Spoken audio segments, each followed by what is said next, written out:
Assalamualaikum warahmatullahi wabarakatuh. Selamat pagi Maria Sekar. Selamat pagi Mbak Rati. Kita janjian hari ini ya. Betul.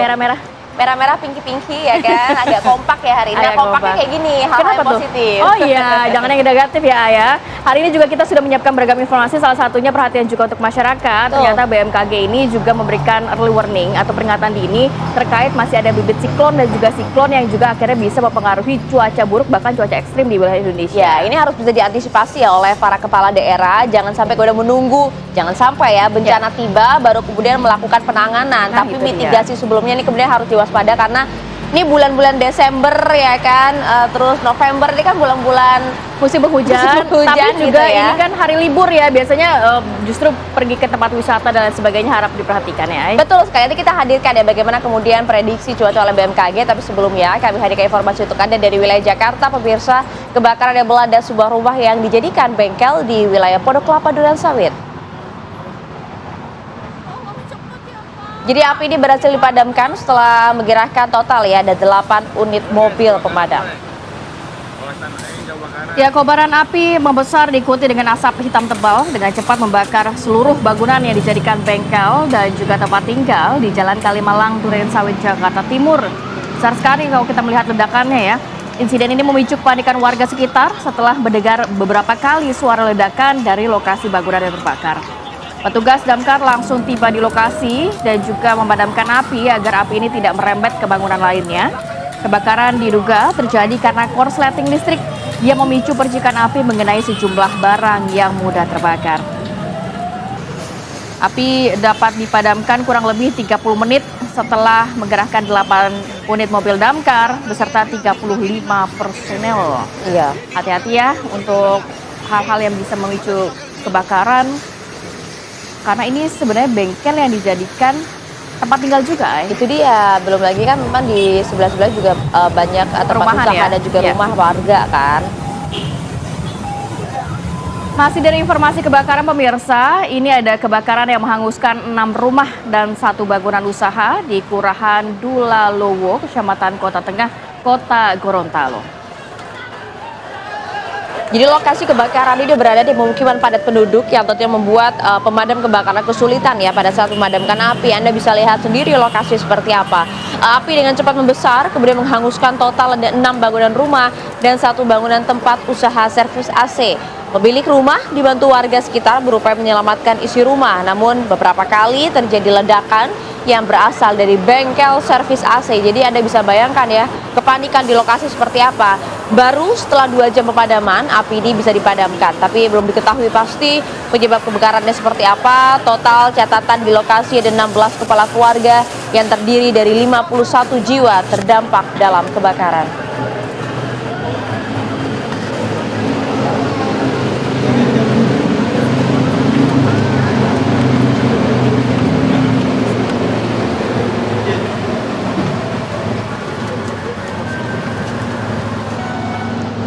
Ya, kita bergeser ke informasi lain pemirsa. Seorang mata elang atau penagih utang ditangkap polisi saat hampir merampas motor seorang mahasiswa, tepatnya berada di Jalan Soekarno-Hatta, Kota Bandung, Jawa Barat. Ya, lagi-lagi ya, ini aksi seorang matel atau matelang yang hampir merampas motor milik seorang mahasiswa. Dan keterangan dari Polsek Rancasari Kota Bandung, kejadian ini berawal saat korban sedang berkendara dari arah Cibiru menuju ke arah Buah Batu. Korban ini langsung diberhentikan oleh pelaku. Namun saat hampir dirampas, seorang pengemudi ojol yang tengah melintas ini langsung menghampiri korban dan merekam kejadian tersebut menggunakan kamera ponsel. Di saat yang sama, petugas Ditsatmap Polda Jawa Barat yang tengah berpatroli melihat keributan yang ada di pinggir jalan dan juga menghampiri ketiganya. Para pelaku langsung kabur dan terjadi aksi kejar-kejaran.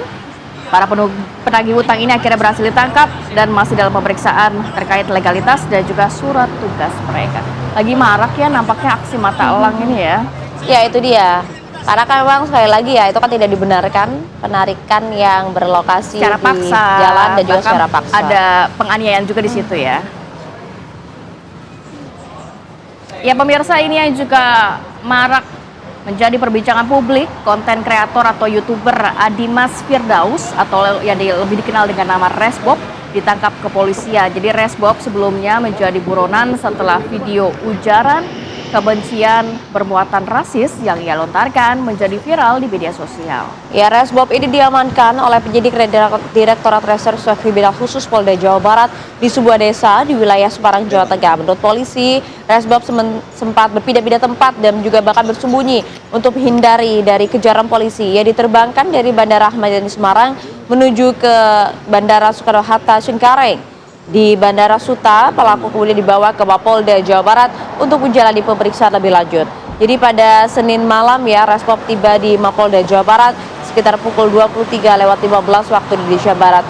Ia langsung dibawa ke gedung Direktorat Reserse Siber untuk kemudian mendalami proses kasus yang diterimanya, termasuk juga kalau dilihat ya, ia nampak diam saja saat turun dari mobil dan tak menjawab pertanyaan wartawan. Dia disorot karena diduga menghina suku Sunda dan pendukung Persib Bandung, yaitu Viking. Kasus ini berawal dari video live streaming Resbob saat mengendarai sebuah mobil. Dari cuplikan tersebut, Resbob diduga mengucapkan kalimat bernada penghinaan sehingga menuai kecaman.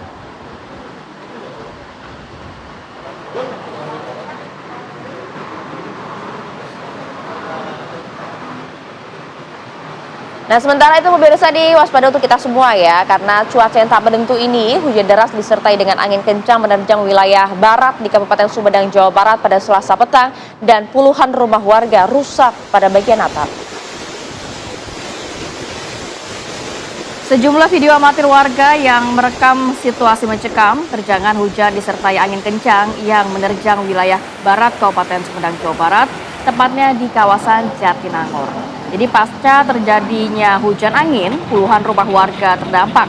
Kerusakan ini di Desa Kutamandiri dengan total sebanyak 31 rumah warga yang mengalami kerusakan pada bagian atapnya. Kerusakan 2 rumah juga terjadi di Desa Margajaya, Desa Jatisari 1 rumah, dan Desa Cinanjung 5 rumah.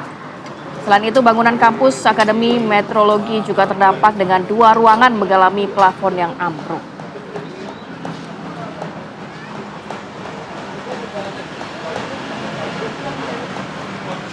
Wilayah RW dalam RW seberapa itu? RW 8.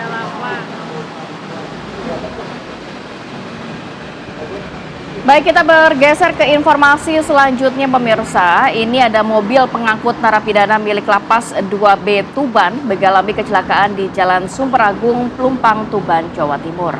Jadi memang awalnya nih kejadian ini bermula saat mobil hendak mengantar 3 narapidana ke Balai Pemasyarakatan kelas 2B di Bojonegoro untuk menjalani pembebasan bersyarat. Namun tak mengapa ya, di tengah perjalanan tepatnya di Desa Sumber Agung, tiba-tiba seseorang menyeberang jalan. Sopir kemudian melakukan pengereman mendadak menghindari tabrakan tersebut, namun mobil oleng sehingga keluar dari badan jalan sampai menabrak sebuah pickup dan akhirnya terbalik. Jadi tak ada korban jiwa dalam peristiwa ini, sang sopir beserta 3 narapidana yang dibawanya pun juga berhasil selamat.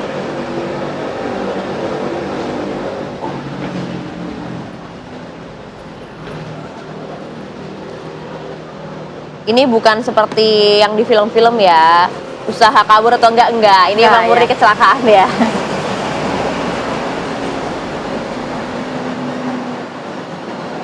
Ya, sementara itu seorang lansia yang sakit terpaksa diangkut dengan gerobak pasir akibat terputusnya pemirsa jalan masuk Kampung Batu Busuak, Padang, Sumatera Barat pasca banjir susulan terjadi.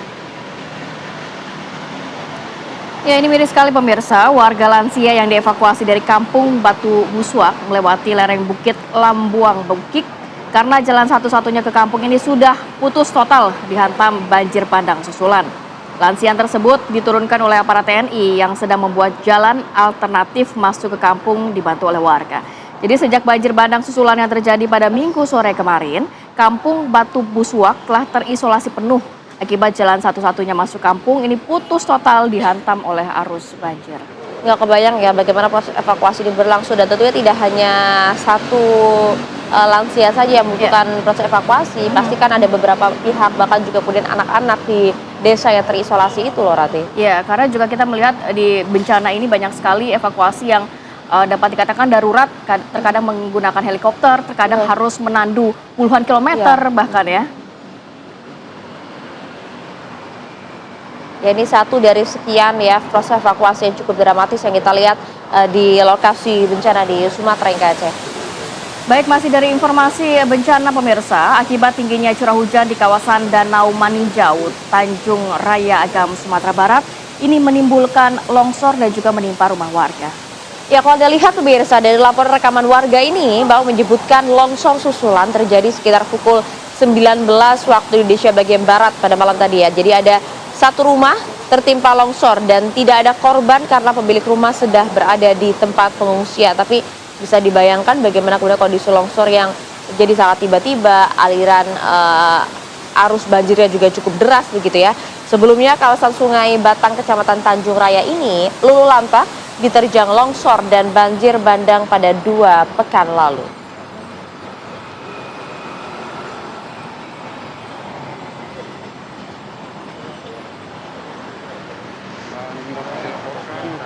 Terima kasih pemirsa, Anda masih setia bersama kami. Presiden Prabowo Subianto pada Selasa siang mendatangi Rumah Sakit Umum Daerah Koja, Jakarta Utara. Ya, jadi kedatangan Presiden menjenguk korban kecelakaan mobil di SDN 1 Kalibaru Cilincing yang memang sudah terjadi pada pekan kemarin ya. Disambut antusias warga, tentunya untuk melihat langsung sosok Prabowo Subianto, Presiden pun menyempatkan diri menyapa dan menyalami warga. Saat berada di ruang rawat inap pun, kalau Anda lihat pemirsa, Presiden memberikan semangat ya kepada korban untuk dapat segera pulih. Presiden didampingi oleh Kepala Badan Gizi Nasional Dadan Hidayana dan Sekretaris Kabinet Teddy Indra Wijaya.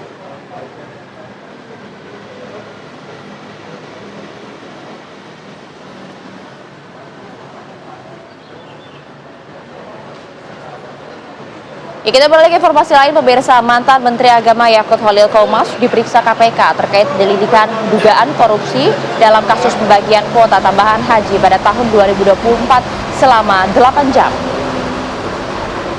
Pemeriksaan lanjutan terhadap Yakut untuk yang kedua kalinya setelah 8 jam diperiksa. Yakut keluar dari gedung KPK tanpa memberikan keterangan apapun. Selain Gus Yakut, penyidik KPK juga memeriksa sejumlah saksi lain yang merupakan pihak asosiasi penyelenggara haji, diantaranya Ali M. Amin, Ida Nursanti, Tauhid Habli, Kirina Nurun Nisa, Saudah Amaludin, dan juga Ali Maki. Adapun kasus yang diusut KPK ini berupa pembagian tambahan kuota haji sebanyak 20.000 jamaah pada tahun 2024 lalu.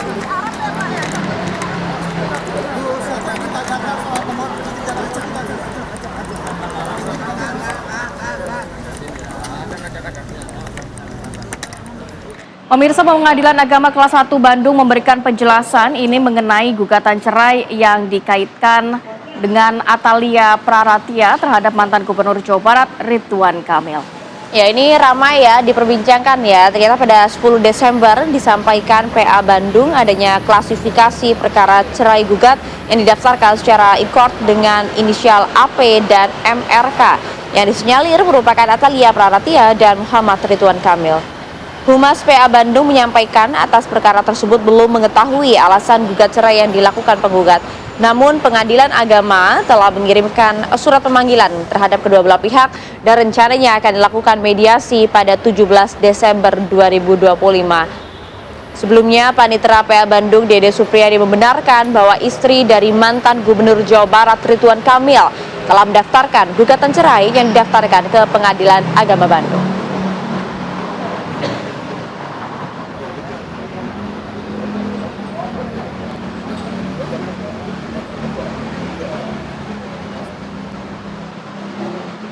Kita beralih ke informasi lain pemirsa. Ketua Umum Kamar Dagang dan Industri Indonesia Nindya Dovian Bakri melakukan pertemuan bilateral dengan Deputi Perdana Menteri Belarusia Viktor Karankevich. Pertemuan tersebut membahas penguatan kerjasama ekonomi dan perdagangan kedua negara, termasuk peluang investasi dan industri strategis. Pertemuan tersebut mengulas sejumlah potensi kolaborasi yang dinilai saling menguntungkan.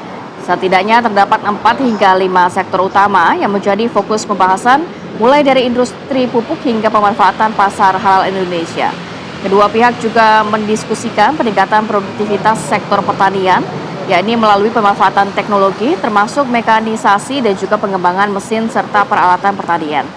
Dibahas pula peluang industrialisasi alat berat seperti bus dan juga traktor berkapasitas besar hingga 450 ton. Belarusia memiliki posisi strategis bagi Indonesia karena berperan sebagai salah satu pintu masuk untuk memperluas kerjasama ekonomi dengan kawasan Eurasia.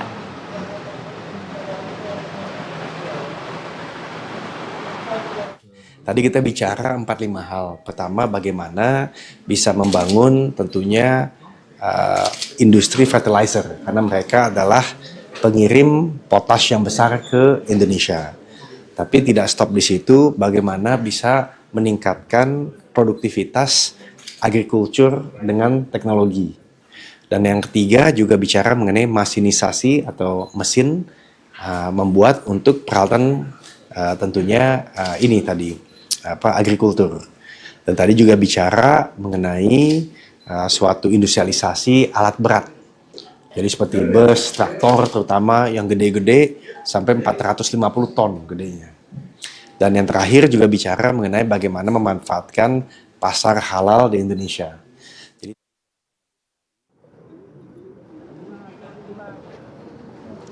Anak baik, apa kabar Indonesia pagi pemirsa? Sesosok mayat perempuan muda ditemukan berada di aliran sungai. Mohon maaf Bapak.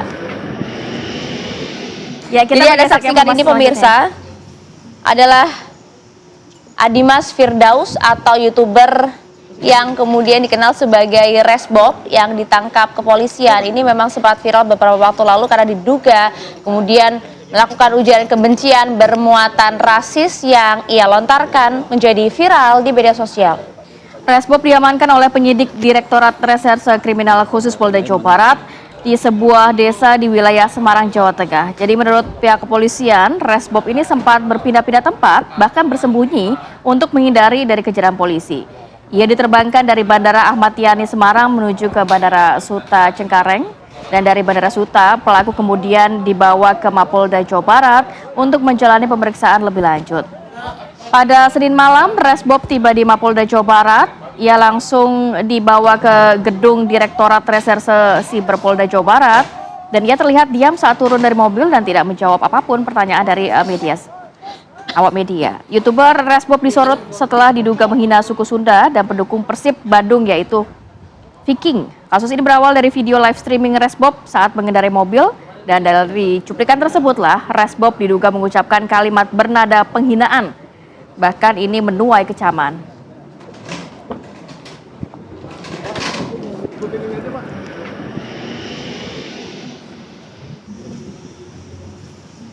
Kita bergeser ke informasi selanjutnya pemirsa, sesosok mayat perempuan muda ditemukan di aliran sungai kecil di pinggir Jalan Raya Purwosari, Pasuruan, Jawa Timur dan korban ditemukan masih mengenakan helm. Ya, jadi kalau Anda lihat pemirsa, ini memang korban pertama kali ditemukan oleh warga yang hendak memanen jagung. Namun kemudian ia melihat ada sesosok tubuh perempuan begitu ya di aliran sungai kecil dalam kondisi telungkup. Hasil identifikasi, korban bernama Faradila Amalia Najwa, usianya 21 tahun asal Kabupaten Probolinggo. Polisi telah mengumpulkan barang bukti serta meminta keterangan sejumlah saksi di mana polisi masih berupaya mengungkap penyebab pasti kematian korban.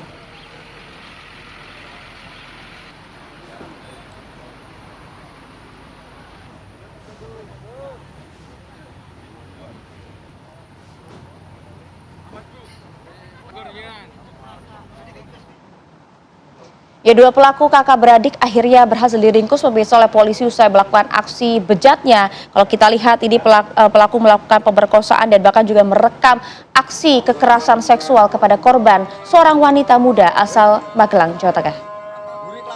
Penangkapan terhadap dua pelaku kakak beradik ini dilakukan kepolisian tanpa perlawanan. Jadi MF 24 tahun dan MR 22 tahun warga Kalibawang, Kulon Progo, Yogyakarta ini melakukan perbuatan bejat terhadap korban yang baru berusia 19 tahun. Dilakukan di rumah kedua tersangka di wilayah Kalibawang, Kulon Progo. Tak hanya itu pemirsa, salah satu pelaku juga merekam saat adegan tindak kekerasan seksual tersebut dilakukan.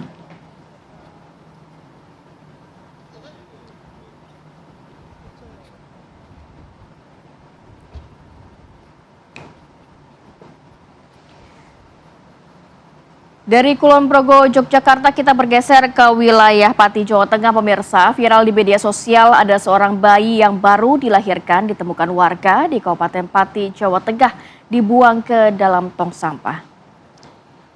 Ya, ini informasi pemirsa kami dapatkan dari lokasi di mana saat ditemukan bayi ini masih hidup dengan bahkan kondisi yang ditutupi sarung dan masih terdapat ari-ari yang melilit pada bagian tubuh. Setelah viral di media sosial, polisi melakukan penyelidikan dan mengungkap siapa orang tua dan pembuang bayi ini. Hasil penyelidikan, Polresta Pati menangkap NH, usianya 21 tahun yang merupakan ayah dari sang bayi. Bayi ini dibuang karena hasil hubungan tersangka dengan kekasihnya seorang pelajar di sebuah SMK di Pati. Sementara remaja ibu sang bayi dan pelaku pembuang bayi statusnya masih menjadi saksi.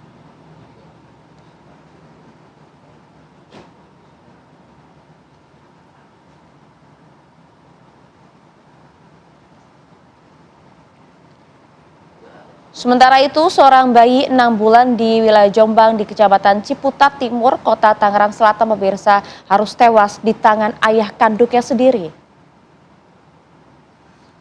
Ya, polisi bergerak cepat dan menangkap terduga pelaku, seorang ayah kandung yang tega menganiaya bayi perempuan yang baru berusia 6 bulan hingga tewas di kawasan Jalan Betawi, Jombang, Kecamatan Ciputat Timur, Tangerang Selatan, Banten. Diduga terduga pelaku kesal dan juga emosi karena anaknya ini tidak berhenti menangis. Polisi dari Polsek Ciputat Timur ini langsung mendatangi tempat kejadian perkara dan menyelidiki penyebab tewasnya balita serta meminta keterangan dari sejumlah saksi. Jadi polisi menangkap terduga pelaku yakni AAY yang tidak lain merupakan ayah kandung korban dan jenazah balita diotopsi dan dibawa ke rumah orang tuanya di kawasan Bogor, Jawa Barat untuk dimakamkan. Baik, untuk mendalami terkait hal ini kita akan langsung bergabung dengan Kompol Bambang Askar, Kapolsek Ciputat Timur. Selamat pagi. Assalamualaikum Pak Kapolsek. Assalamualaikum Pak Kapolsek. Waalaikumsalam Mbak. Selamat pagi dan semangat pagi. Selamat Ya, pagi. terima kasih waktunya Pak Kapolsek. Kalau tadi dikatakan bahwa ini kok tega ayah kandungnya sendiri bahkan membunuh dari anaknya sendiri begitu Pak. Kronologi kejadiannya seperti apa? Baik, mungkin dapat kami sampaikan Mbak. Yang pertama adalah pernyataan duka yang mendalam dari pimpinan kami Bapak Kapolres Tangerang Selatan, Bapak AKBP Victor Daniel Inkriwang SHMSI terhadap kejadian tersebut, dan beliau menyampaikan akan berkomitmen terus mengusut tuntas dan melakukan proses penyelidikan dan penyidikan kasus ini. Yang pertama. Yang kedua, dapat kami sampaikan bahwa benar telah terjadi sebuah peristiwa pidana yang mana ada seorang bapak yang tega melakukan kegiatan perbuatan keji terhadap anaknya yang berusia 6 bulan. Dalam hal ini kan ini anak masuk dalam kelompok rentan ya. Jadi peristiwa tersebut terjadi pada hari Minggu tanggal 14 Desember tahun 2025 sekitar pukul 5 sore Mbak, jam 17.00. Pada saat itu di Jalan Kampung Betawi, Kampung Gunung di Kelurahan Jombang itu, seorang ayah karena kesal bayi yang digendong itu nangis terus, ayah tersebut akhirnya melepaskan dari gendongannya. Hanya karena meminta untuk ibunya membuat susu tapi terlalu lama. Jadi kesel sama ibunya karena terlalu lama membuat susu sampai akhirnya bayi tersebut dilepas dari gendongan sang ayah. Gitu Mbak. Oke, artinya melepaskan genggaman bayi tersebut itu secara sengaja ya Pak? Itu dapat dikonfirmasi? Betul, secara sengaja bayi tersebut dilepaskan dalam gendongannya. Pada saat kami datang dari Polsek Ciputat Timur ke TKP setelah mendapatkan aduan dari warga masyarakat melalui Ketua Pokdar Kamtibmas Ring Kelurahan Jombang, Bapak Winarno. Kami saat itu juga datang bersama Pamapta Polres Tangerang Selatan, yang mungkin bisa diketahui Pamapta adalah representasi hadirnya Polres Mbak, ke TKP untuk melakukan kegiatan pengamanan tempat kejadian perkara, melakukan pemeriksaan saksi-saksi serta mengecek apakah ada bukti petunjuk berupa CCTV di area tersebut. Alhamdulillah, pada saat di TKP pun kami langsung mengamankan ayah pelaku yang diduga sebagai pelaku utama, ayah Baik. korban sebagai pelaku utama, Mbak. Ya, baik. Pak Kapolsek, kalau dari pihak kepolisian, apakah sudah mendalami juga bagaimana kejiwaan dari pelaku, mengingat ini anak kandungnya sendiri dan baru berusia 6 bulan, Pak? Kok sampai tega begitu? Baik, untuk saat ini proses penyidikan secara mendalam akan dilakukan oleh unit PPA Satreskrim Polres Tangerang Selatan, Pak. Artinya, Bapak Kapolres pun berkomitmen kasus ini harus diusut dengan tuntas terkait dengan motif, termasuk salah satunya yang ditanyakan tadi, apakah ada terkait dengan unsur kejiwaan. Nanti akan dilakukan penyidikan dan pendalaman oleh penyidik unit PPA Polres Tangerang Selatan, Mbak. Latar belakang dari pelaku ini apa sih, Pak? Keseharian profesinya? Keseharian profesinya yang bersangkutan sebagai karyawan, Mbak, karyawan swasta. Karyawan swasta, jadi ya itu aja, karena ayah korban ini kesal, bayi yang digendongnya nangis terus, anak umur 6 bulan ya, Ananda ISA ya, nangis terus, bapaknya kesal, susu yang dibuat oleh ibunya lama, itu yang menjadi penyebab, Mbak. Pak Kapolsek, ini kalau kemudian mendengar informasi ini, publik juga kemudian bertanya-tanya, apakah kemudian memang sering terjadi cekcok antara pelaku atau sang ayah korban ini bersama istrinya, ataukah kemudian jangan-jangan juga sempat terjadi KDRT antara pelaku yang kemudian dilakukan kepada sang istri? Ada tidak temuan ini?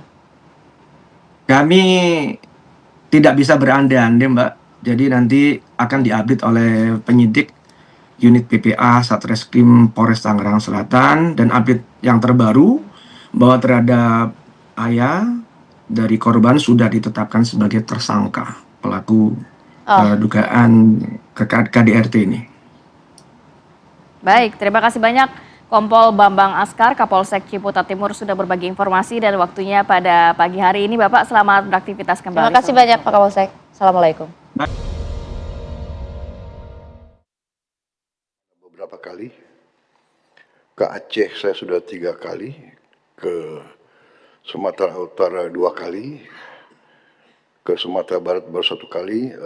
Rencananya saya akan segera ke sana lagi. Saya merencanakan minimal seminggu sekali akan saya lihat daerah itu untuk memantau perkembangan. Jadi saya ingin ucapan terima kasih kepada semua petugas di lapangan. Ya, semua lapisan saya lihat, dari yang tertinggi, para menteri, para wakil menteri, para kepala badan, saya lihat di lapangan. Saya lihat dirut-dirut perusahaan-perusahaan yang penting ada di lapangan. Jangan pejabat-pejabat tokoh-tokoh datang ke daerah bencana hanya untuk foto-foto dan untuk dianggap hadir, ya. Mohon sebaliknya kita tidak mau ada budaya wisata bencana. Jangan, kalau datang benar-benar harus ada tujuan untuk membantu mengatasi masalah. Saya ditelepon banyak pimpinan kepala negara ingin kirim bantuan, saya bilang terima kasih, concern Anda, kami mampu. Indonesia mampu mengatasi ini. Ya. Ada yang teriak-teriak ingin ini dinyatakan bencana nasional.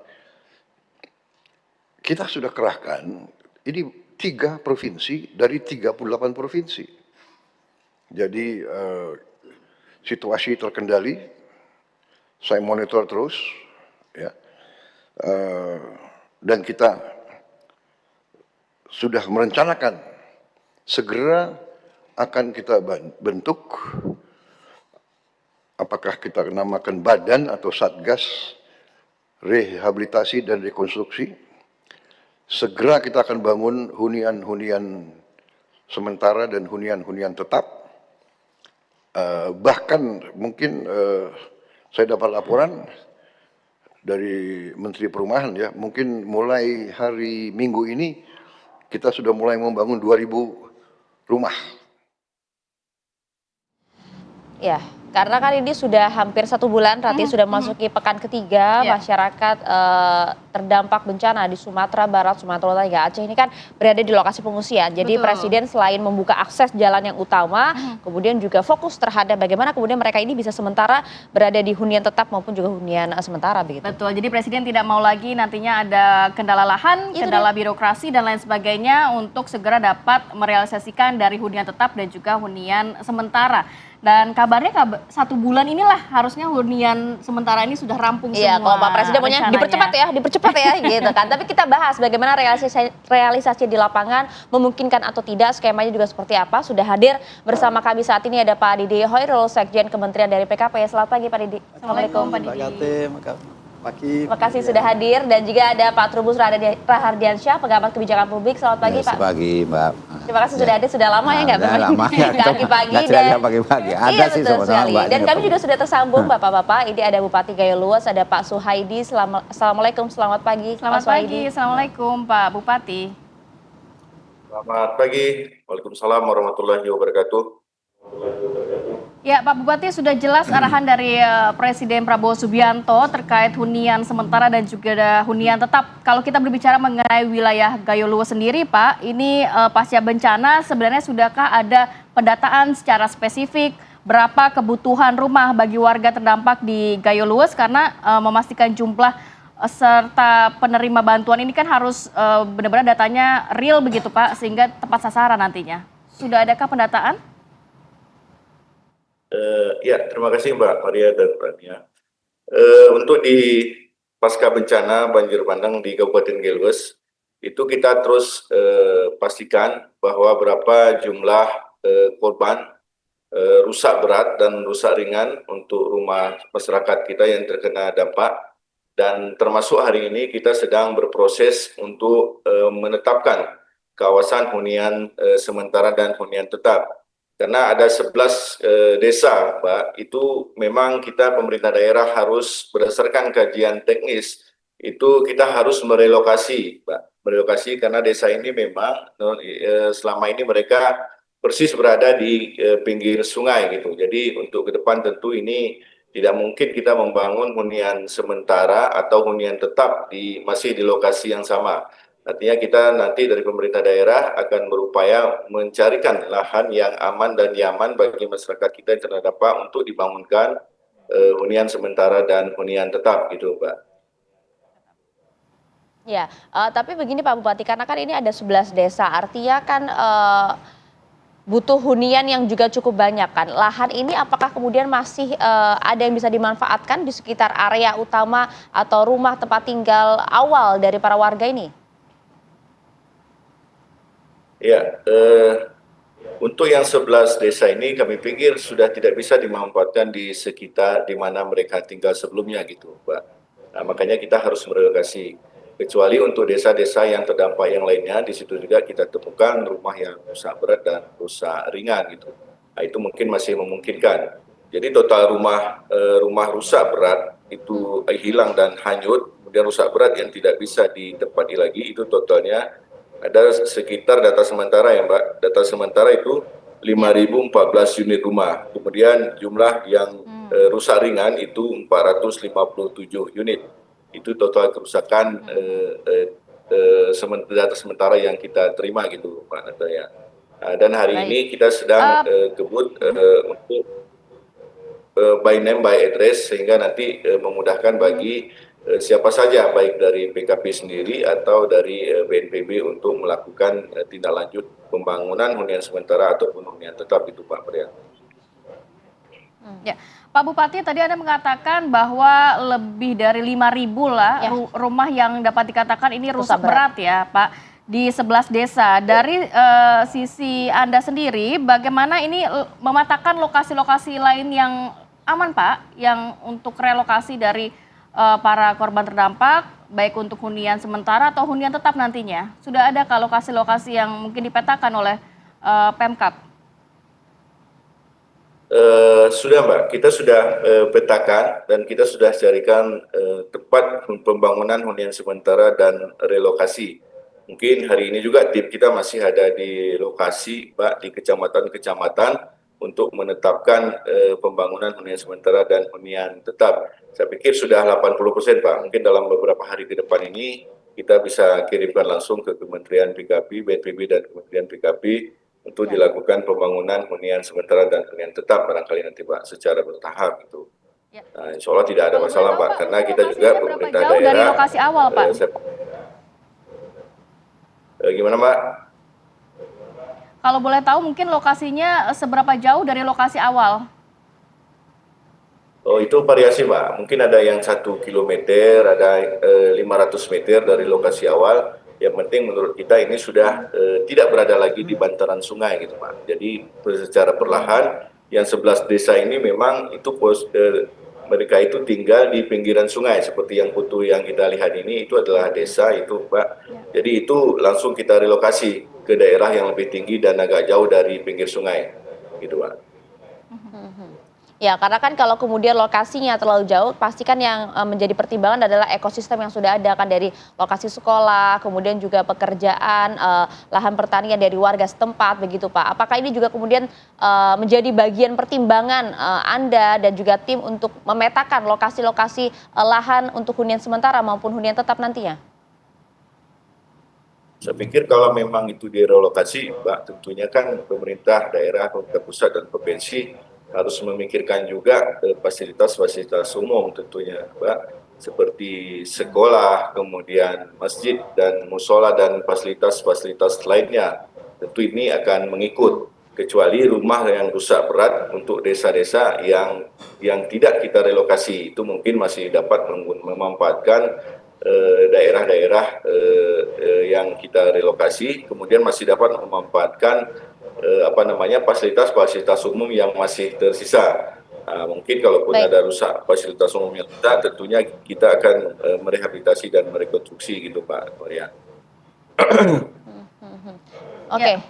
Pak, kalau berbicara mengenai data sendiri, tadi memang sedang dirampungkan oleh Pemkab sendiri ya Pak. Tapi kalau berbicara mengenai data, ini kan menjadi kebutuhan dasar untuk nantinya pemerintah pusat merumuskan kebijakan berapa banyak mungkin kebutuhan dari hunian tetap dan juga sementara di sana. Sejauh ini bagaimana koordinasi dengan pemerintah pusat khususnya untuk kementerian-kementerian terkait?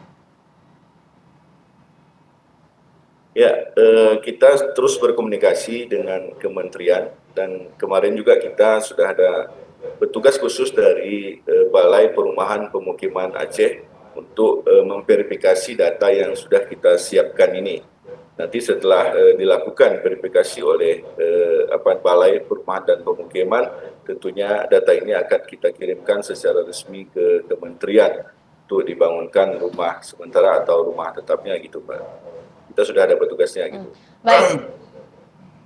Baik, terima kasih Pak Bupati. Kami coba langsung konfirmasi kepada pihak Kementerian PKP. Pak Didi, sudah betulkah memang sudah merangkum begitu ya data-data kebutuhan lahan dari setiap daerah di bencana tersebut, baik itu Sumatera Utara, Sumatera Barat, termasuk Aceh, bahkan Gayo Luas juga sudah ya? Terima kasih Mbak Kate. Selamat pagi Pak Bupati, salam sehat Bapak, semoga segera pulih semuanya dan masyarakat segera mendapatkan penanganan yang terbaik. Amin. Ya. Baik Mbak Kate, betul yang disampaikan Pak Bupati dan sesuai dengan arahan Pak Presiden pada saat rapat yang di Banda Aceh pada waktu dan sempat mengunjungi, setelah itu dikumpulkan semua menteri termasuk Menteri PKP dan kemudian segera bergerak cepat Pak Menteri untuk menugaskan tim Kementerian PKP bersama-sama bergabung dengan Satgas ya, dengan kepolisian, TNI, kemudian Pemda, BNPB terutama dan terjun langsung ke Aceh, ke Sumatera Utara dan juga ke Sumatera Barat. Jadi bersama-sama dengan tim kita mengidentifikasi kerusakan-kerusakan rumah, baik itu yang rusak berat, hanyut, kemudian ringan sampai dengan yang sedang. Dan data-data inilah yang kemudian menjadi bahan untuk penanganan. Tadi sampaikan Pak Bupati, penanganan pertama tentu tanggap darurat dilakukan oleh BNPB dan Satgas di Pemda. Selanjutnya ada transisi dan kemudian adalah tahap rekonstruksi. Dan hunian tetap betulnya di tahap rehab dan rekonstruksi, tapi sesuai dengan arahan Presiden bahwa Kementerian PKP bergerak lebih aktif ya bersama dengan tadi Pemda dan BNPB untuk mengidentifikasi lahan-lahan yang berpotensi untuk menjadi hunian tetap. Jadi simultan, sampaikan Pak Bupati juga, termasuk gaya luas ya Pak Bupati, terima kasih Pak, tim kami dari Balai bersama-sama dengan tim pusat juga sudah keliling ya mengidentifikasi lahan-lahan, terutama yang milik Pemda ya, dan yang kemudian tadi untuk masyarakat yang bisa untuk direlokasi tapi dengan tetap memiliki dukungan sarana-prasarana yang dibutuhkan, misalkan dekat sekolah, dekat masjid, sudah disampaikan Pak Bupati, dekat sarana umum. Gitu. Dan ini sudah dilakukan baik itu di Aceh, di Sumatera Utara maupun di Sumatera Barat. Pak, kalau kita berbicara mengenai timeline sendiri, Pak, untuk dalam jangka waktu dekat ini mungkin berapa banyak rumah yang akan dipersiapkan oleh pemerintah, khususnya Kementerian PKP, Huntara maupun Huntap ini, Pak? Dan wilayah, apakah memang secara merata berjalan untuk 3 provinsi ini atau bagaimana? Ya. Pertama, untuk Huntara kan disiapkan oleh BNPB dengan Pemda ya, ya Mbak Maria ya. Sedangkan Huntap ini sudah simultan ya, sedang di semua ya, tidak Aceh dulu, Sumbar dulu atau Sumut dulu, tapi semuanya bersama-sama.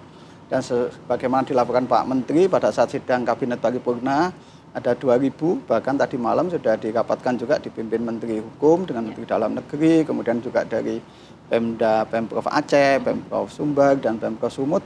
Jadi ada 2.600 ya yang disiapkan duluan, iya 2.600 rumah yang disiapkan duluan untuk tadi setelah lahan semua relokasi yang diusulkan Pemda ini sudah siap. Oke, Pak Didi, kan untuk bencana ini kita tahu bersama bahwa kondisi terparah dan juga banyaknya rumah yang kemudian rusak berat kan paling besar berada di wilayah Aceh. Betul. 2.600 ini nanti pembagiannya di 3 provinsi seperti apa, Pak? Nah ini nanti dibicarakan di level kementerian dan juga dengan pemerintah daerah. Tergantung nanti kesiapan dari pemerintah daerah, kemudian lahannya, kemudian tadi kesiapan masyarakat dan tingkat dari transisi ya yang sudah bisa dilakukan untuk penanganan itu. Ya. Dan lokasi sendiri Pak, kita menginginkan mungkin nanti harapannya walaupun tadi Maria sudah mengatakan di beberapa tempat bahkan ini ekosistemnya sudah terbangun, baik sekolah, kemudian juga mata pencarian warga di sana. Tapi pemerintah memastikan juga relokasi yang tepat aman sehingga tidak lagi masyarakat ini terdampak mungkin jangan sampai ada banjir susulan atau bencana susulan nantinya. Nah betul sekali Mbak Kate. Jadi di tim kami juga di tim PKP bersama dengan Pemda BNPB juga melibatkan ahli geologi ya. Ya, kemudian juga ahli lingkungan untuk memastikan bahwa relokasi baru itu tidak sama resikonya dengan yang lokasi sebelumnya terhadap bencana. Dan memiliki mitigasi-mitigasi, saya kira Pak Bupati, Pemda juga memiliki prasyarat itu semua, dan itu akan dipadukan, sehingga nanti lokasi baru itu dijamin masyarakat ya akan termitigasi dari bencana yang sama. Gitu. Kita penasaran Pak terkait dengan mekanismenya nanti seperti apa. Artinya kan bantuan pemerintah ini kan berupa rumah ya, tidak berupa uang tunai. Kemudian juga pembagiannya terhadap rumah yang rusak ringan, rusak berat, dan juga rusak sedang. Seperti apa? Apakah semua masyarakat terdampak akan mendapatkan rumah baru atau bagaimana Pak Didi? Ya, saya kira ada klasifikasinya ya. Yang prioritas pertama tentu rumah yang hanyut ya, yang hilang ya. Kalau hilang itu kan pasti relokasi itu ya. Iya, tidak tersisa itu pasti akan direlokasi, disediakan rumahnya. Yang kedua rusak berat, seperti yang disampaikan Pak Bupati juga, rusak berat ada 2, bisa di lokasi yang terdekat atau di tempat yang sama, misalkan di Sumbar dan sebagainya itu. Kalau Aceh kan sungai ya di ininya. Nah ini bisa direlokasi juga ya rusak berat ini. Kalau sedang dan rusak ringan mungkin renovasi ya pilihannya. Renovasi. Ya, iya bisa. Dan itu ada subsidi juga dari PKP? Ya. Nanti APBN akan diintegrasikan ya semua kementerian lembaga ya nanti akan disediakan untuk itu. Standar untuk kualitas dari rumah tetap dan runtap lah ya, rumah tetap ini seperti apa nantinya Pak? Runtap saya kira sudah ada standarnya ya dari BNPB maupun nanti dari Kementerian PKP. Runtap ini seperti yang sudah kita sediakan juga Mbak, yang di Lewotobi, kemudian di Sumatera Utara ya, di Padang, di Agam, Agam, kemudian di Sulawesi Utara. Tipe 36 ya Pak ya? Tipe 36 atau sampai dengan tipe 45 ya. Dan itu layak untuk ya atap, dinding, kemudian lantai gitu ya, dan jalan lingkungan ya. Lengkap dengan toilet dan kamar mandi ya. Sarananya. Ya. Oke. Mungkin Pak Trubus boleh menanggapi, ini kan rencana pemerintah bergerak cepat ya, tapi kan perlu memang banyak aspek yang diperhatikan juga oleh pemerintah. Dari sisi Anda, apa poin-poin yang paling penting yang harus diperhatikan? Iya, poin paling utama adalah bagaimana masyarakatnya itu sendiri ketika ditempatkan yang baru, dia nanti merasa cocok. Karena berbagai kasus sebelumnya itu banyak selalu tidak mau direlokasi dan mereka balik lagi ke mata pencarian yang itu yang terjadi dulu di Lumajang kan seperti itu. Nah, maksud saya ini juga ini kan baru perencanaan di tingkat pemerintah, artinya tingkat government. Nah, bagaimana publik menerima si korban ini, nerima atau enggak, itu harus ditanyakan dulu, ada sosial yang jelas. Jangan sampai nanti setelah sudah dibangun, biasanya itu terus berebut mereka, saya milih yang ini, milih yang ini, milih pembagiannya ini seringkali jadi problem tersendiri. Nah, menurut saya ini juga hal yang penting karena mereka kan namanya korban bencana ya. Jadi jangan sampai kemudian mereka tidak merasa dilibatkan. Nah, itu yang harus penting. Yang kedua adalah yang penting adalah pemerintah cepat karena ini kan situasi sudah hampir sebulan dan menurut saya juga harus dipikirkan juga kolaborasi ini kan seringkali kan terkendala oleh ini kan memang ini kebijakan pemerintah kuat dalam hal ini presiden ya. Tapi kan di tingkat kementerian lembaga ini kan birokrasinya karena kan ini tidak hanya di ini ada status tanah kan dari agraria nanti yang penting pasti betul. Nah, kemudian juga nanti PU bagaimana akses jalannya. Nah, kemudian Kemendagri dari sisi pemerintah daerahnya banyak hal menurut saya yang harus dipersiapkan agar nantinya kemudian tidak istilahnya kalau sudah jadi tidak saling ini. Tidak mubazir juga tentu mubazir juga nggak ada ini kan hal-hal yang harus diperjakan. Yang tiga menurut saya penting banget adalah bagaimana mereka ini masyarakat ini diperlakukan orang Jawa dibongke gitu ya. Jadi mereka ditempatkan kemana kemaunya gitu. Jadi ditanyakan dulu, jangan pemerintah sifatnya top down langsung aja diterapkan di sini. Tapi kan saat ini darurat. Urgent begitu Pak? Iya, kalau yang sifatnya hunian sementara, yang hunian tetap. Karena kalau sementara mereka tapi nggak kalau terima. warga nanti kalau ditanya maunya di lokasi awal gitu kan, sedangkan lokasi itu kan lokasi yang rawan bencana itu loh Nah, Pak. itu dijelaskan. Menurut masyarakat diajak ngomong ini kondisinya seperti ini. Karena masyarakat itu kan pemahamannya kan beda-beda. Dia masih berpikiran bahwa ya itu tanah saya, ini rumah saya, apalagi kan sebenarnya tanah ini kan menjadi problem tanah yang sudah ada sertifikatnya mudah, di sana ada titik-titiknya batasnya mana. Tapi kan tanah ada juga yang belum bersertifikat. Nah, ini kan bersertifikat mereka harus bagaimana? Nah, ini kan harus ada penjelasan, jangan sampai kemudian nanti masyarakat merasa bahwa itu tanah saya tetapi tanahnya kemudian dimanfaatkan untuk mendirikan rumah tapi rumah bukan saya yang memiliki. Ini kan hal-hal yang harus jangan sampai suatu saat nanti menimbulkan gejolak di dalam kekecewaan lah. Nah, ini yang saya penting banget, yang banget sebenarnya ya ini konteksnya bagaimana mata pencariannya karena orang akan berpikir gitu begitu ditempatkan yang baru mata pencariannya kemana, ini yang harus dipikirkan dengan jelas. Tentu pemerintah daerah punya solusi, punya cara, tapi kan setidaknya ya kalau pemerintah pusat hanya menerima informasi dari pemerintah daerah kan, tetapi pemerintah daerah kondisinya kan pemerintah daerah Nah, ini yang pemerintah daerah ini harus betul-betul memastikan artinya ketika dia melakukan verifikasi dengan BNPB itu dan tim itu juga itu harus betul memperhatikan bahwa ini tanahnya aman dan kondisinya memang dekat dengan mata pencarian, aksesnya sudah terbuka luas, misalnya jalan aksesnya seperti apa, bentuk konstruksi seperti apa,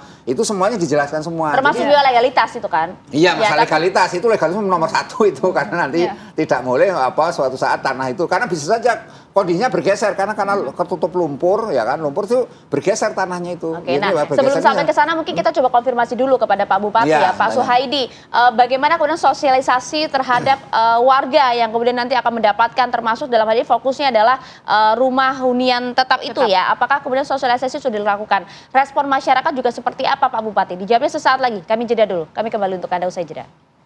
Indonesia, mereka punya cara untuk bagaimana membuat rumah dengan cara cepat. Tadi dibantu Pak Andre, anggota DPR RI dari Sumatera Barat.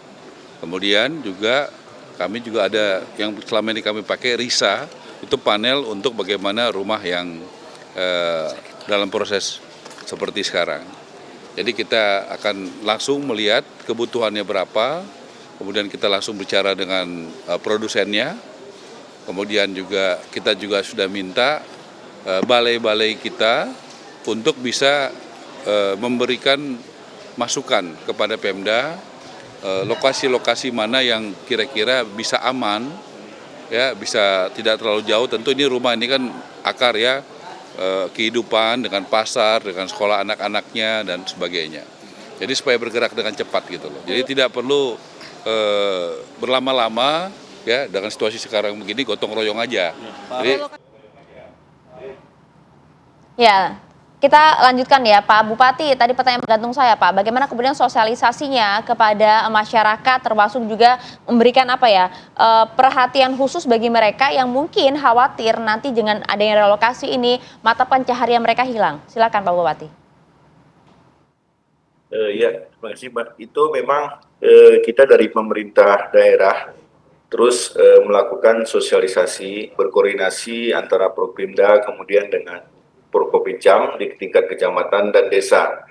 Tetapi secara psikologis barangkali hari ini Pak, karena mereka juga betul-betul terganggu psikologisnya karena dahsyatnya dampak dari banjir bandang ini.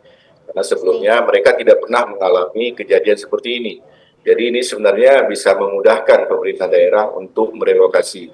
Mungkin kekhawatiran dari Bang Hardiansyah tadi juga itu saya sepakat, kita mencarikan lahan-lahan untuk relokasi, tentunya lahan yang nyaman gitu Bang Hardiansyah, sehingga dan untuk relokasi ini juga kita upayakan tidak terlalu jauh dari lokasi-lokasi yang terdampak sebelumnya gitu. Sehingga aktivitas mereka untuk sawah mereka, kemudian peternakan, perikanan dan lain, aktivitas ekonomi, perkebunan dan lain-lain itu masih tetap bisa dimanfaatkan. Karena memang kita upayakan lokasi-lokasi yang tidak terlalu jauh dari wilayah desa mereka sebelumnya yang terdampak berat itu gitu, Mbak Hardian. Baik, baik Pak Bupati. Jadi memang kalau dari sisi pemerintah daerah, kendala yang dihadapi apa Pak sejauh ini? Ya, mumpung ada Sekjen PKP di sini, silakan Pak Bupati. Baik, jadi kendala yang paling berat khusus untuk pemukiman ini tentunya mereka ini yang 5.000 sekian kepala keluarga ini, itu mereka ada di tempat pengungsian. Tentu hari ini adalah hari ke-20 kalau kami tidak salah pasca terjadinya banjir bandang. Tentu ini mereka juga sudah mulai khawatir gitu.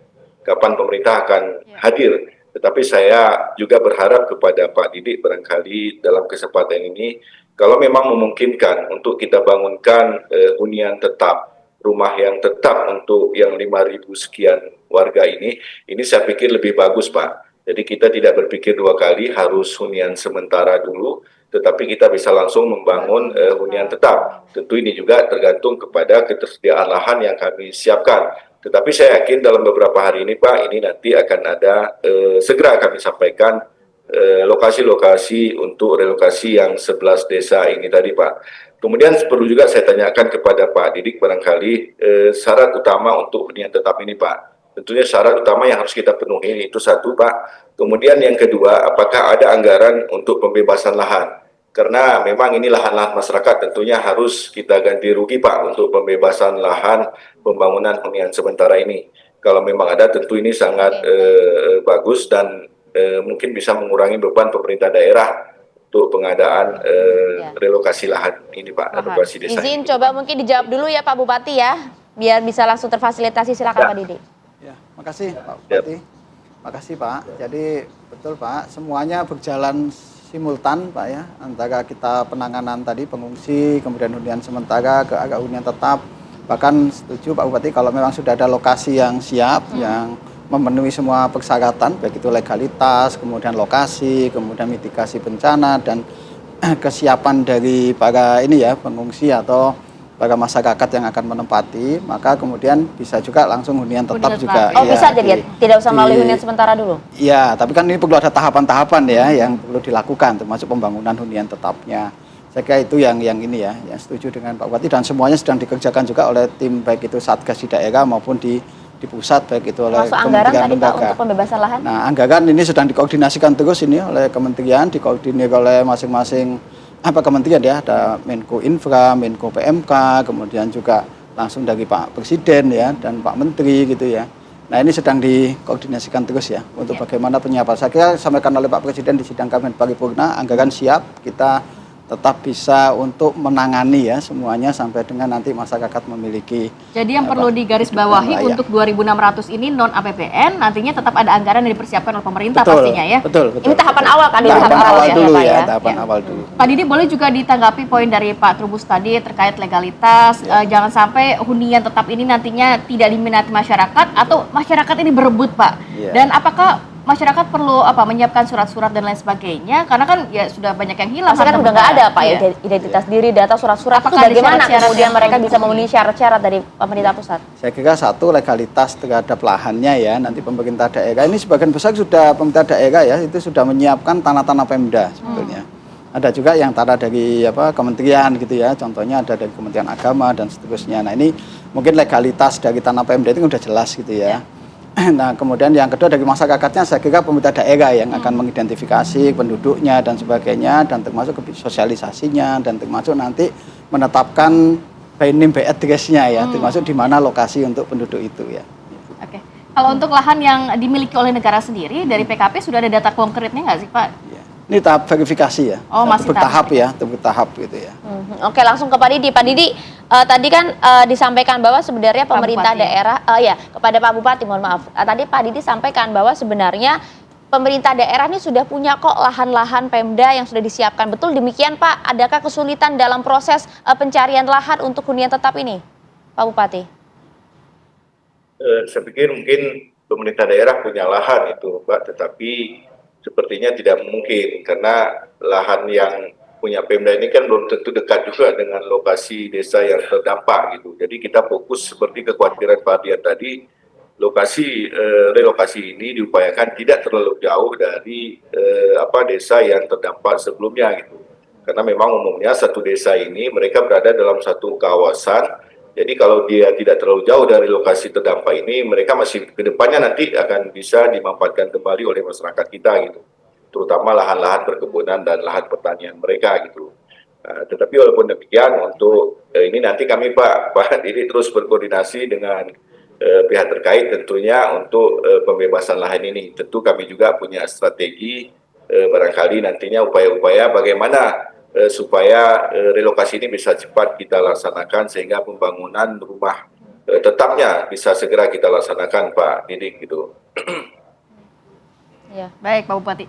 Pak Trubus, tadi sudah dikatakan juga, jadi memang ini simultan, semuanya langsung bergerak cepat. Ini baru tahap pertama, nantinya ada tahap-tahap berikutnya untuk memenuhi dari kebutuhan hunian tetap dari masyarakat sendiri. Anda melihatnya seperti apa? Iya, saya melihat ini dua hal ya. Yang pertama bahwa masyarakat yang mengendaki, misalnya pemerintah daerah mengendaki pembangunan langsung saja rumah tetap. Nah ini dipastikan tadi kaitan dengan legalitas tadi, tanah itu yang paling pasti. Kemudian juga kaitan dengan mata pencahariannya, itu yang paling utama. Kemudian yang untuk ada daerah yang minta hunian sementara karena memang kondisinya belum begitu banyak yang dibutuhkan, rumahnya prosesnya lama gitu ya.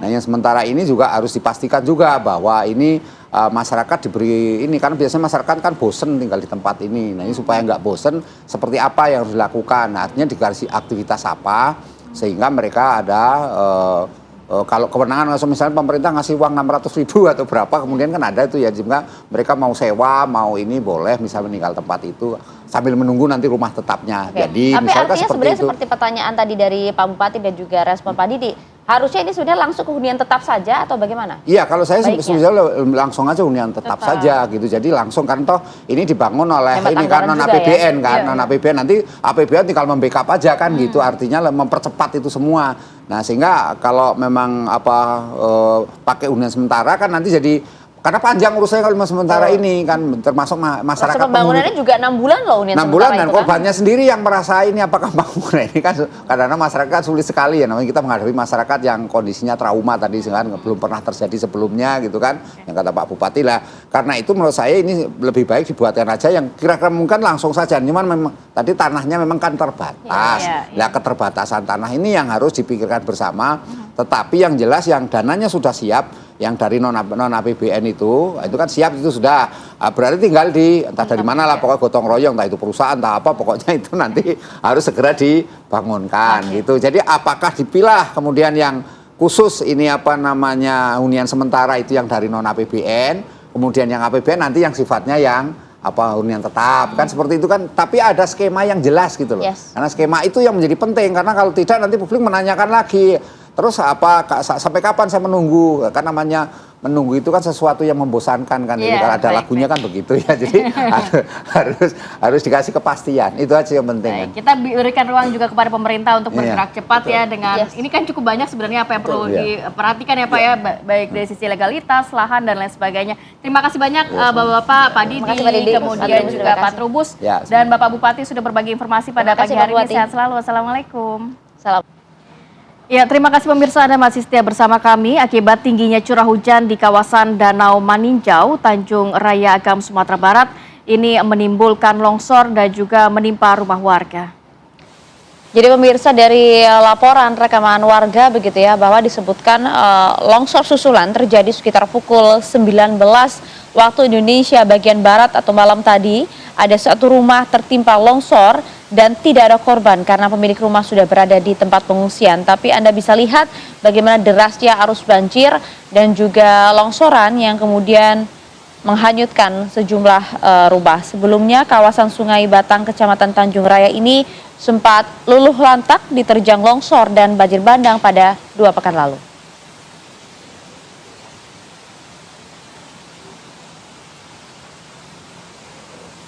Total ada satu rumah yang tertimpa material longsor. Sementara itu, 532 kepala keluarga korban bencana di Kabupaten Agam ini pemirsa akan ditempatkan di hunian sementara di sejumlah daerah di 6 kecamatan. Warga tersebut yang kini sedang menghuni sejumlah tempat pengungsian rencananya akan menempati Huntara dalam 2 pekan ke depan. Huntara yang berada di 16 titik di 6 kecamatan ini diperuntukkan bagi warga korban bencana yang sudah tidak punya tempat tinggal lagi atau rumahnya ini masuk dalam kategori rusak berat atau sudah tidak ada lagi keluarga yang menjadi korban bencana. Menurut Sekretaris Daerah Kabupaten Agam, M. Lutfi, Huntara ini akan selesai ditargetkan dalam 2 pekan ke depan.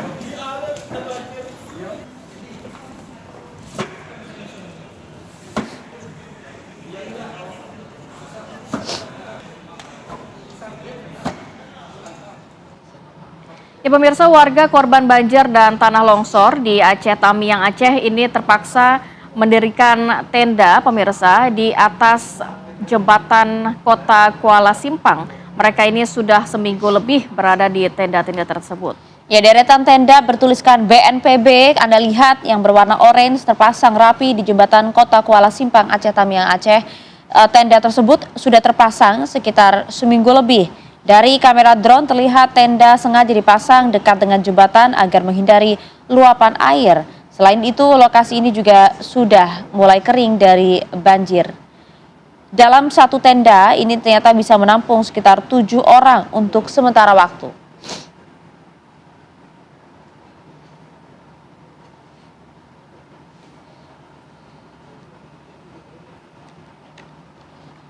Sementara itu pemirsa, penyaluran logistik bantuan bagi korban banjir bandang dan tanah longsor di Kecamatan Krueng Tikem di Biren Aceh menggunakan perahu karet. Anda bisa lihat pemirsa, upaya ini merupakan satu-satunya cara karena jembatan penghubung pun putus total hingga saat ini. Beberapa perahu tim SAR dan perahu warga lokal disiagakan untuk proses distribusi bantuan ke wilayah yang masih terisolasi. Perahu dengan daya tampung terbatas ini juga difungsikan warga untuk dapat menyeberang. Dalam beberapa hari ke depan, perahu ini jadi tumpuan warga karena jembatan Kutablang masih dalam pekerjaan. Kalau kemarin juga sempat ditayangkan begitu ya, wawancara dengan warga di sekitar, berharap ada bantuan perahu-perahu dan juga dapat segera rampung akses jembatan yang terputus ini, Ai. Iya, karena bayangkan desa terisolasi selama lebih dari 2 minggu, pasti persediaan makanan sudah tidak ada, kemudian juga akses terhadap air bersih begitu ya. Sulit juga ya. Pemirsa, pasca banjir bandang, ribuan potong kayu gelondongan ini tampak masih memenuhi untuk area Masjid Darul Mukhlisin di Desa Tanjung Karang, Kecamatan Karangbaru, Kabupaten Aceh Tamiang Aceh. Jadi Anda bisa lihat sendiri pemirsa bagaimana kemudian kondisinya karena dari visual udara begitu ya, Masjid Darul Mukhlisin ini berlokasi tidak jauh dari bantaran Sungai Aceh Tamiang. Jadi dampak dari banjir bandang tentu merusak areal masjid meskipun bangunan utama masjid sebenarnya masih berdiri kokoh. Tumpukan-tumpukan material kayu gelondongan ini belum dapat dievakuasi karena terkendala oleh ketersediaan alat angkut. Jadi sedikitnya total ada 43 sarana ibadah di Aceh Tamiang yang terdampak dan belum dapat dibersihkan seluruhnya. Hanya masjid di Jalan Lintas Aceh Tamiang saja yang sudah berhasil dibersihkan oleh petugas gabungan TNI Polri dibantu oleh para relawan. Kalau Anda lihat visual kami di layar kaca pemirsa, ini nampak seperti masjid Darul Mukhlisin ini dikepung begitu ya, oleh banjir dari kayu gelondongan.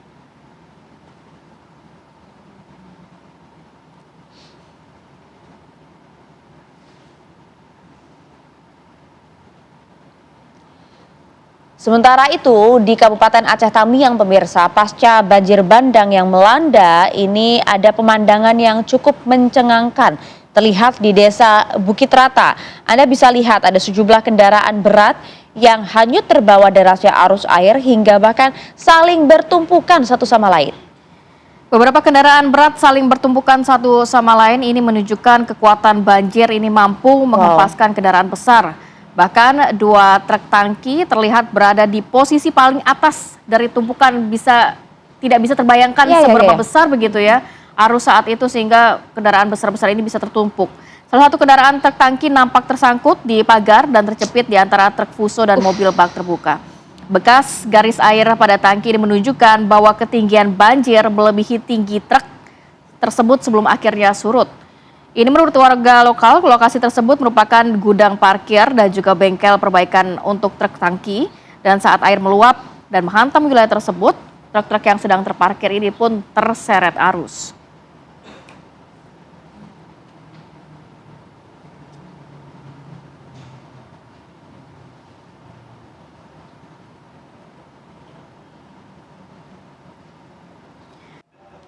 Ya, Anda kembali di Apa Kabar Indonesia Pagi pemirsa. BMKG mengeluarkan peringatan dini potensi gelombang tinggi yang diperkirakan terjadi di sejumlah wilayah di perairan Indonesia pada 15 hingga 18 Desember 2025. Peringatan ini dikeluarkan berdasarkan aktivitas siklon tropis yang terus memicu peningkatan kecepatan angin dan juga tingginya gelombang. Gelombang tinggi tersebut terjadi di sejumlah perairan di Indonesia. Kecepatan angin tertinggi terpantau di Samudra Hindia Barat, Kepulauan Mentawai hingga ke Lampung. Potensi gelombang tinggi ini dinilai beresiko terhadap keselamatan pelayaran dan BMKG juga mengimbau nelayan dan operator transportasi laut untuk meningkatkan kewaspadaan khususnya bagi perahu-perahu nelayan.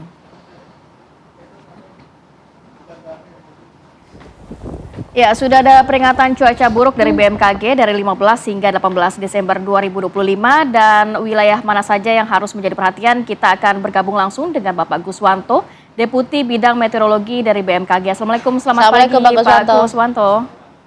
Selamat pagi, waalaikumsalam Maria dan Ratih.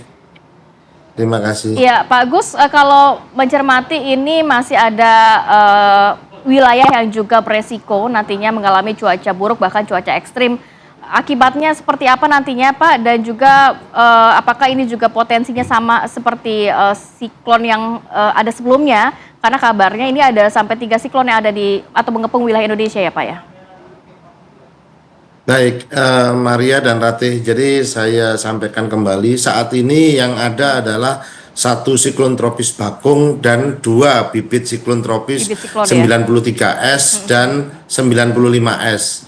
Yang mana siklon tropis Bakung itu sudah berada di barat daya ya dan menjauhi wilayah Indonesia dari Samudra Hindia. Kemudian yang bibit siklon tropis 93S itu ada di selatan Jawa Bali ya. Kemudian yang satu lagi di Laut Arafuru sebelah selatan itu adalah siklon tropis 95S. Nah, perlu yang kami sampaikan di sini bahwa ada sangat perbedaan yang menyolok dengan siklon tropis Senyar pada waktu yang lalu.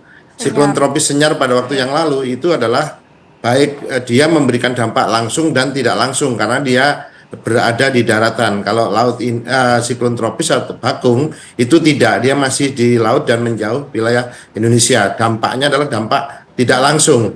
Dampak tidak langsungnya seperti apa? Jadi dampak tidak langsungnya adalah 1 hujan lebat, kemudian sampai sangat lebat, kemudian kita melihat juga adanya gelombang tinggi dan ada juga daripada peningkatan kecepatan angin. Nah, kalau kita lihat kembali Maria dan Ratih, intensitas di siklon Bakung itu sendiri, tekanan minimumnya sudah 997 sampai 1000 hektopascal. Artinya ini juga kita melihat berharap dalam 24 jam ke depan akan meluruh. Saat ini sudah dari kategori 2 menjadi kategori 1. Dan sedangkan siklon tropis 90, bibit siklon tropis 93S dan 95S ini belum matang. Namun kita menunggu perkembangan 2-3 hari ke depan karena perkembangannya masih rendah hingga sedang. Dampaknya yang tadi disampaikan itu adalah memicu gelombang laut tinggi 2,5 sampai 6 meter. Itu berada di wilayah, kalau saya boleh sampaikan, perairan selatan Jawa, Bali, NTT, Laut Arafura, dan Samudra Hindia Barat Lampung. Kemudian di daratan sendiri terdampak hujan, yaitu di Jawa, Bali, Nusa Tenggara, serta ada Papua dan Sumatera bagian selatan. Serta Bengkulu ini memberikan dampak hujan lebatnya. Sedangkan kawasan pesisir yang berasosiasi dengan rob, barangkali ini juga diantisipasi. Pantai selatan Jawa, pesisir Papua berisiko gelombang tinggi dan banjir rob. Demikian Maria dan Ratih. Oke, kami bisa mengerti itu Pak Guswanto, dan sebenarnya titik-titik mana saja yang berpotensi paling rawan saat ini dengan adanya cuaca buruk akibat siklon tropis ini? Baik, kalau kita lihat paling rawan misalkan angin ini intensitasnya 35 knot ya. Ini ada di Jawa, Bali, NTT, dan Papua ya. Kita melihat kemarin bahwa di Jabodetabek sendiri di angin 925 milibar atau sekitar 2.500 feet itu sudah mencapai 30 knot, dan ini memberikan dampak beberapa daerah Jabodetabek sudah pohon tumbang. Kemudian gelombang ini selatan Jawa dan Laut Arafura ini berbahaya bagi pelayaran ya, ini perlu kita ketahui. Kemudian sedangkan hujan sendiri intensitas sedang hingga lebat itu kembali terjadi di Jawa Timur, Bali, NTT, Papua, Sumatera Selatan ya. Sedangkan dampak lanjutan atau banjir rob ya ini kita lihat di pesisir selatan Jawa dan Papua. Demikian, Ratih. Oke, untuk di Jabodetabek sendiri beberapa hari ke depan akan seperti apa Pak Guswanto himbauannya, prediksinya? Ya. Untuk di Jabodetabek sendiri dalam 3 hari ke depan kita masih memprediksi bahwa untuk kondisi cuaca yaitu masih didominasi bisa hujan sedang hingga lebat ya. Kemudian angin kencang ini juga masih berdampak hingga tanggal 18 kalau saya lihat di sini. Demikian. Baik Pak Guswanto, mungkin terakhir himbauan dari BMKG seperti apa, mengingat ini sudah masuk ke dalam libur akhir tahun dari anak-anak sekolah dan lain sebagainya. Apa yang perlu diperhatikan oleh masyarakat, Pak? Baik, kalau kami menyampaikan beberapa hal, Maria. Yang pertama kita lihat bahwa himbauan untuk waspada hujan lebat, angin kencang, dan gelombang tinggi. Kemudian hindari aktivitas di laut dan pesisir saat peringatan dikeluarkan. Kami sudah mengeluarkan peringatan ini dan itu perlu dilakukan respon. Kemudian kita juga harus menyiapkan langkah antisipasi banjir dan barangkali juga pohon tumbang ya. Ini juga kita siapkan, jadi dipangkas pohon-pohon yang sudah tua. Kemudian untuk pemerintah daerah kami menghimbau agar mengaktifkan sistem peringatan dini dan jalur evakuasi yang ada. Kemudian kita melakukan koordinasi dengan para nelayan, pelabuhan, dan aparat terkait untuk melakukan koordinasi mitigasi lebih lanjut. Dan yang terakhir adalah sosialisasi intensif agar masyarakat tidak lengah ya. Artinya bahwa di sini ini peringatan dini perlu dilakukan aksi dini, walaupun itu dari tingkat keluarga maupun sampai ke komunitas masyarakat. Demikian. Ya, baik, terima kasih banyak Pak Guswanto, Deputi Bidang Meteorologi BMKG atas waktu yang bersama kami di Apa Kabar Indonesia Pagi. Sehat selalu untuk Anda Pak Guswanto. Assalamualaikum. Ya. Ya, kembali lagi di Apa Kabar Indonesia Pagi, kita masuk ke dalam segmen viral. Ini nanti informasi yang kita sampaikan bukanlah informasi mengenai film Fast Furious, tapi video viral di media sosial. Jadi ada aksi kejar-kejaran antara sebuah mobil minibus dengan dua unit mobil patroli di wilayah Pasar Grogot, Kalimantan Timur yang viral juga di media sosial. Coba kita lihat ya seperti apa ya adegan bak film ini gitu. Jadi ini pemirsa, pengemudi mobil minibus berwarna putih terlihat berupaya menghindari kepungan petugas di area terbuka pada malam hari. Aksi ini sempat menarik perhatian warga karena adegan seperti terjadi di film-film dan memicu beragam tanggapan di media sosial tuh. Aksi kejar-kejaran dengan polisinya nampak cukup dramatis ya. Pengemudi mobil putih ini akhirnya memberikan klarifikasi dan juga mohon maaf ya karena mengaku nekat melarikan diri dalam kondisi di bawah pengaruh alkohol. Sampai ditarik-tarik, ketebak. Jangan dicontoh ya, ngeri banget. Ini kan juga membahayakan diri sendiri, membahayakan juga mungkin pengendara lain yang melintas. Ada lagi nih informasi viral lainnya yang gak kalah menarik nih. Apa itu? Nah ini dia, ini adalah sebuah video yang beredar yang memperlihatkan momen evakuasi seorang pria lanjut usia yang tengah sakit. Anda bisa lihat proses evakuasi yang menggunakan eskavator, Pi. Jadi memang karena akses jalan yang tidak memadai, warga akhirnya mengambil cara yang tidak biasa pemirsa untuk menyelamatkan nyawa seorang lansia. Jadi proses evakuasi terpaksa dilakukan karena kondisi akses jalan menuju ke permukiman warga ini rusak parah dan tidak dapat dilalui oleh kendaraan. Dalam rekaman video ini, pria lansia terlihat dipeluk dan juga dijaga oleh seorang perempuan saat diangkat menggunakan alat berat agar tetap aman. Sampai di lokasi yang dapat dilalui kendaraan, sejumlah pekerja membantu mengevakuasi sang kakek untuk dapat dibawa ke rumah sakit. Semoga nantinya akses jalan ini dapat tersambung lagi sehingga proses evakuasi ini bisa dengan mudah ya, karena mungkin banyak juga warga yang masih rasa sakit, Nggak kebayang ya sampai harus dievakuasi seperti itu. Nah kalau yang ini nih Bapak Ibu sekalian nih ya, viral nih aksi seekor gajah. Anda bisa lihat nih ya, kuatnya gajah menumbangkan salah satu pohon sawit di perkebunan. Hal ini diduga karena terjadi habisnya hutan di mana tempat mereka mencari makan dan tinggal sebenarnya sih.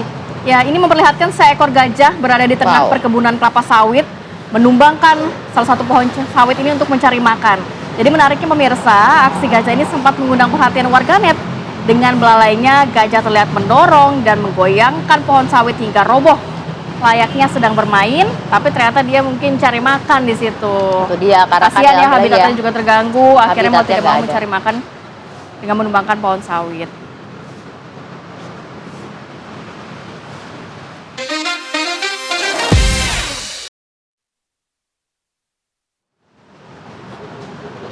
Seperti biasa berakhirnya kabar viral, berakhir juga perjumpaan kita pemirsa. Sudah 2 jam kami menemani Anda. Kami pamit ya, saya Maria Segaf. Saya Kamarati Kusuma, terima kasih dan sampai jumpa.